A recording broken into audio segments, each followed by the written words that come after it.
Social distancing dan penggunaan masker, mungkin kata-kata tersebut sudah tak asing di telinga pemirsa. Namun, langkah meredam penyebaran COVID-19 bukan hanya itu saja. Akan tetapi, membentuk desa tangkal COVID-19 merupakan langkah preventif agar masyarakat menyadari pentingnya protokol kesehatan.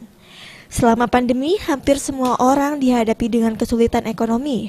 Maka dari itu, Desa Tangkal COVID-19 dipercaya dapat menjadi solusi, yaitu membina petani maupun warga untuk meningkatkan ketahanan pangan yang ada di desa tersebut.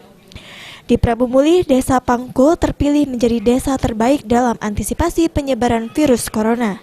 Adapun penilaian Desa Tangkal COVID-19 diantaranya, seluruh warga wajib menggunakan masker, ketersediaan tanaman sayuran di perkarangan rumah untuk kebutuhan sehari-hari selama pandemi, dan menyediakan ruang isolasi sementara dan pos jaga antisipasi COVID-19.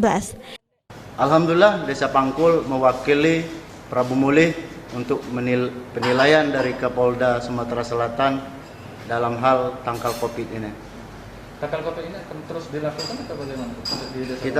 Kita lakukan di Desa Pangkul demi agar masyarakat Desa Pangkul terhindar dari COVID-19. Alhamdulillah, Desa Pangkul tidak ada yang COVID. Hanya itu aja masalah COVID itu bahwa Desa Pangkul ada. Tetapi terbuktinya Pangkul tidak ada COVID-19.